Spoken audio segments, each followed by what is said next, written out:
was over and the boys were all planning for a fall.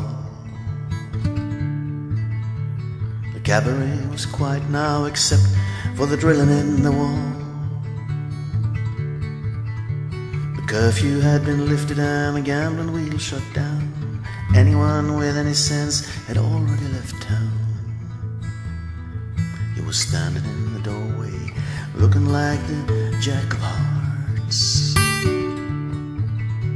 He moved across the mirrored room, set it up for everyone, he said. And everyone commenced to do what they were doing before he turned their heads. And he walked up to a stranger and he asked him with a grin, "With a candy, tell me friend, what time the show begin?" And he moved into the corner, face down like the Jack of Hearts. Backstage the girls were playing, 5 cards stood by the stairs. Lily had 2 queens, she was hoping for a third to match her pair. Outside the streets were filling up, the window was open wide. A gentle breeze was blowing, you could feel it from inside. Lily called another bit and drew up the Jack of Hearts. Big Jim was no one's fool, he owned the town's only diamond mine. He made his usual entrance, looking so dandy and so fine. With his bodyguards and silver cane and every hair in place, he took whatever he wanted to and he laid it all to waste.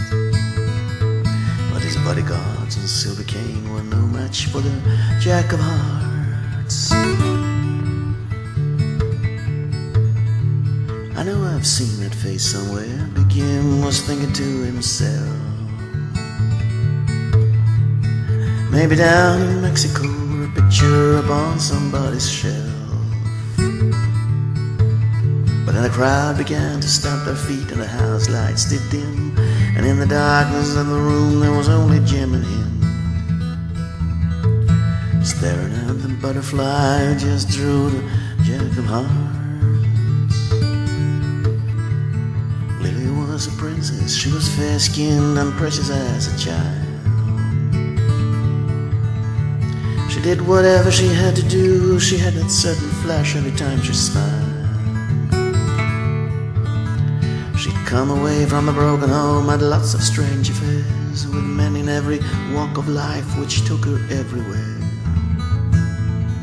But she never met anyone quite like the Jack of Hearts. Judge came in, unnoticed, and was being wined and dined. The drilling in the wall kept up, but no one seemed to pay it any mind. It was known all around that Lily had Jim's ring, and nothing would ever come between Lily and the king.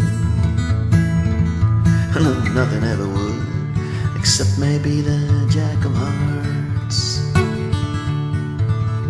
Rosemary started drinking hard and seeing her reflection in the night.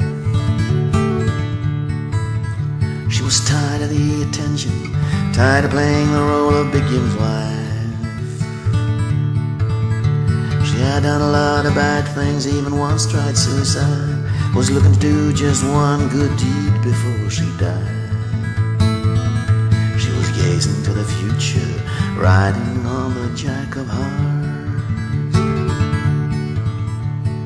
No one knows the circumstance, but they say that it happened pretty quick. The door to the dressing room burst open and a cold revolver clicked. And Big Jim was standing there, you couldn't say surprised. Rosemary right beside him, steady in her eyes. She was with Big Jim, but she was leaning to the Jack of Hearts. 2 doors down, the boys finally made it through the wall and cleaned out the bank safe. It said that they got off with quite a haul. In the darkness by the riverbed, they waited on the ground for one more member who had a business back in town. But they couldn't go no further without the Jack of Hearts. The next day was hanging day. The sky was overcast and black. Big Tim was covered up, killed by a penknife in the back.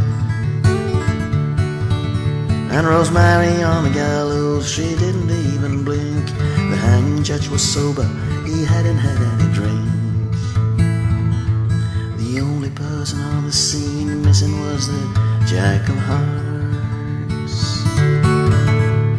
The cabaret was empty now, a sign said closed for repair.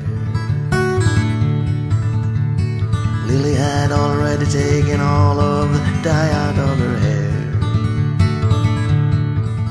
She was thinking about her father, who she very rarely saw, thinking about Rosemary and thinking about the law. But most of all, she was thinking about the Jack of Hearts.